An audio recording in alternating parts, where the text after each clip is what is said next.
While reading through comments the other day on other videos within this series, I stopped at one that was said in very loud letters, by the way. You shouldn't talk shit about my favorite band unless you're gonna do the same to pop music. Well, hey, thanks for the free idea. Actually, I've done something like this before in the past. The video was entitled 5 Reasons Why Today's Pop or Rap Music Sucks.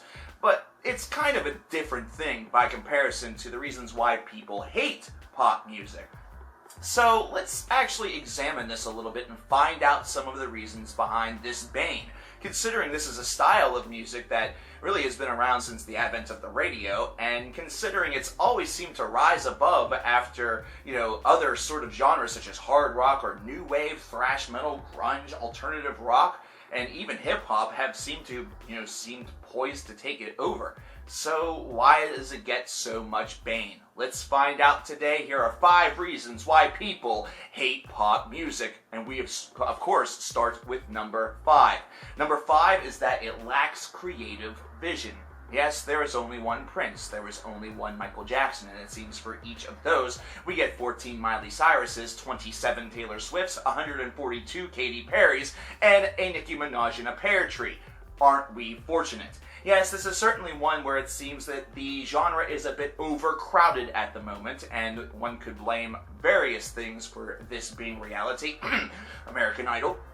But because of this, it is also a problem where all of these artists perhaps don't get the same individual attention that they require, or the same number of pens to help pen their tracks or their accompaniments. So none of this really is starting to feel all of that groundbreaking. Every album feels like it's just really rearranged versions of the same general idea, and based around that, it feels a little bit soulless. Now, this argument takes a little bit of a dive, considering there are artists out there that are somehow able to move the nation, not just teeny bopper fangirls or fanboys, or those that just can't seem to break away from pop music, such as Adele with an album such as 21. The fact that she was able to take a concept that was as simple as a breakup and turn it into a powerhouse album that sort of reinvents the wheel a little bit. Now, not every single album is going to be based off of this. You're not going to have an Adele or a Justin Timberlake in each and every record label and with each and every album that is produced. However, it does prove that every so often a diamond in the rough can be discovered. However, the funny thing is that in a genre that's supposed to be bona fide hit after hit after hit, it does seem like we've entered into quite a stale age, and the fact that we just lost Prince makes it even worse. Number 4, topicality within the lyricism. Now, the lyrics of many pop songs talk about a couple of different items or activities, such as love or partying, and love and partying, and why girls are, being a girl is fun, or why being a girl is hard, why boys chase girls, or why boys don't understand why girls don't chase them.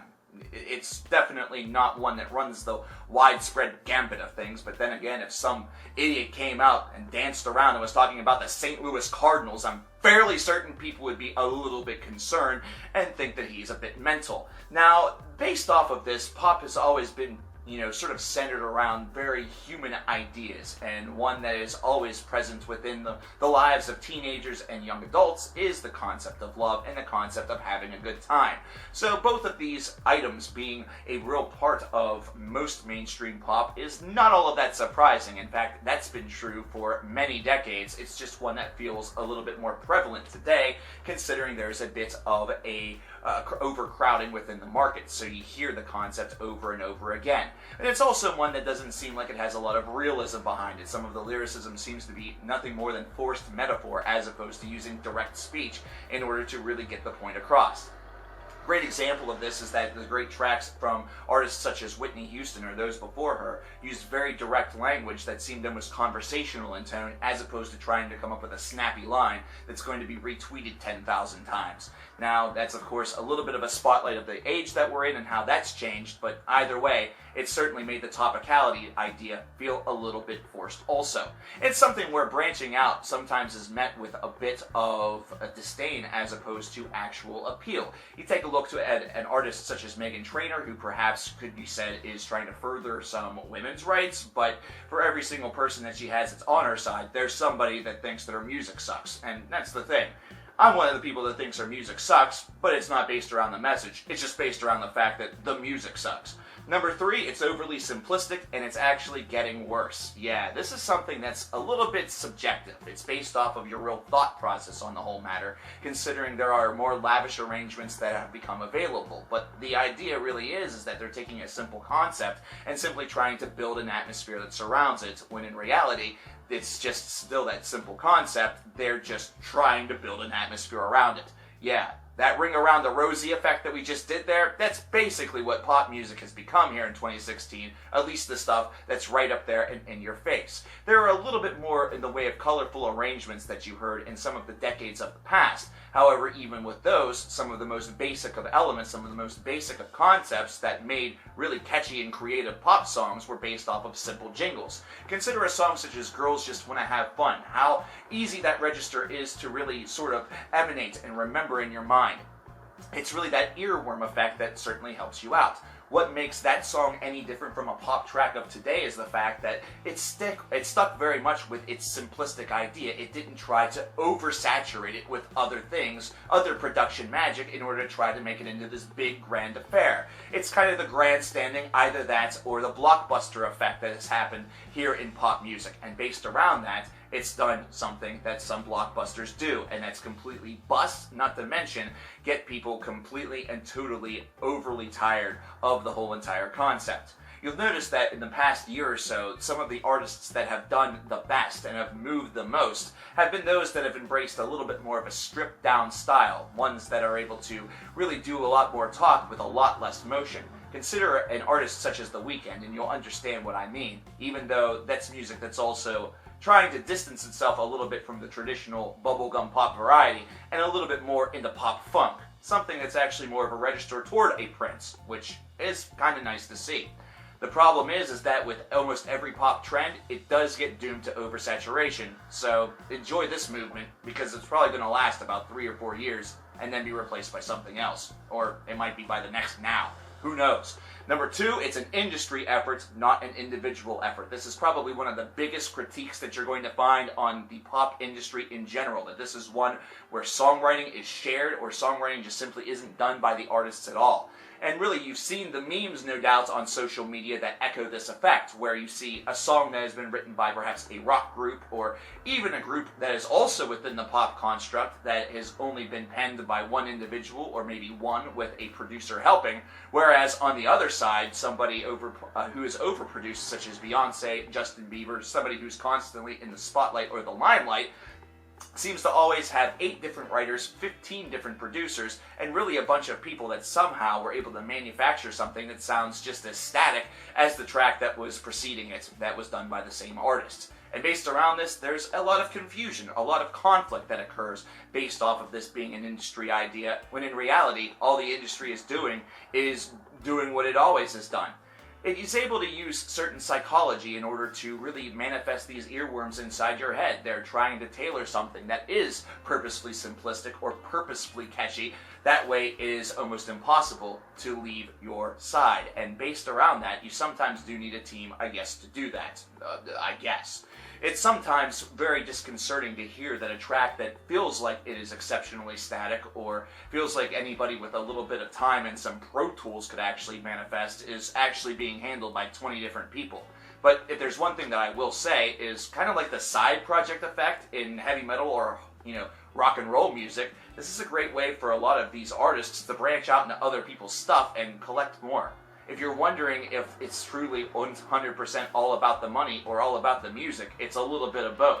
Imagine if you have a production credit on a hit song that ends up selling 3 million records. Your services were done, so you do got to get paid for that. Now imagine you do that 10 times, then you release your own album, and then perhaps you do a guest spot somewhere else. If you're wondering why some of these individuals do seem to have a lot of money for having not that much talent in the eyes of many, well, there's your reason why. They are literally spreading themselves around so much that they are getting little tiny pieces of the pie here and there that's constructing itself into a gigantic pie that's probably the size of many of the larger states in this union.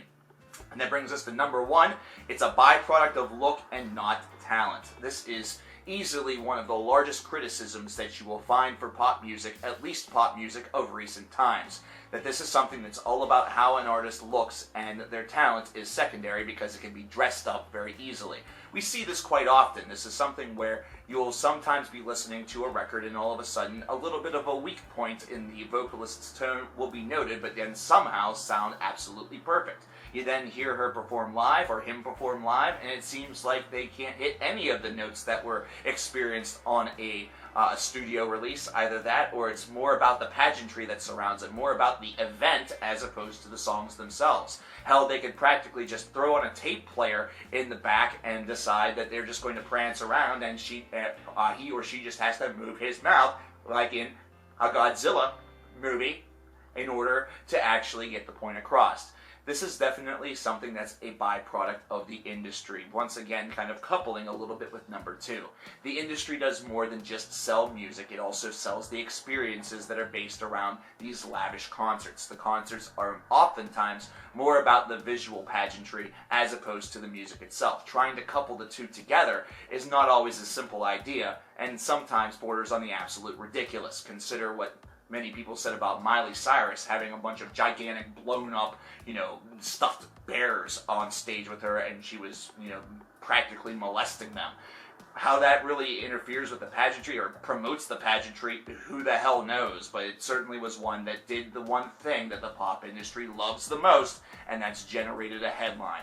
This is an industry that is all 100% about face value appearance. This is something where you are deeply embroiled with the paparazzi. They want you, and they want you all the time. They don't give a shit if you are in a donut shop. If you lick that donut, you're going to get Ariana Grande. They want to know what kind of ice cream that you like. They want to know which presidential candidate you're going to support. Hell, they want to know what type of tires that you plan on putting on your new Land Rover because you're over the 5,000 or 10,000 mile limit.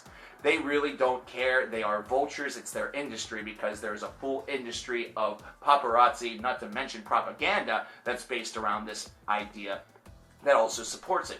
What does all of this do? It sounds like a conspiracy theory, but it keeps the name on the tongue. It keeps the name right there. And this is something that many people cannot get behind because they feel as though the press is giving precedent, not to mention giving more of the shine, more of the love, and more of the attention to those who just have a pretty face, as opposed to those who possess actual talent. Whether or not this is an argument that holds relevance, well, it is an argument that holds relevance. I will certainly offer my 2 cents there, but we're talking about different industries, and industries that are all about 2 completely different things. There is a little bit of objectivity there, even though the subjective nature of the fact is the fact that if you keep pop music in the news, then chances are the sales are going to continue to go up. And that's something that's constantly been proven. Well, there you have it, ladies and gentlemen. Those are 5 reasons why people hate pop music and even diving into the industry a little bit. It's just the reality of it. It's a little bare bones, but it's some of the concepts that actually go into some of the involvement here. Now, if you're wondering what the real way to stop pop music is really the idea is that you're not going to be able to. Pop stands for popular, which means that whatever is popular at that time has, in a weird way, crossed over into pop music. However, if you're talking about the bubblegum idea or the teen idol idea, it's also something that will never really stop, considering there will always be a fresh crop of newer, younger artists that will be coming up, and that's their dream. That's what they want. They want those spotlights, big lights, right in front of their face, right in front of the big city. However, it is also something that is subjective to consumerism. So consumerism is the biggest driving force in music.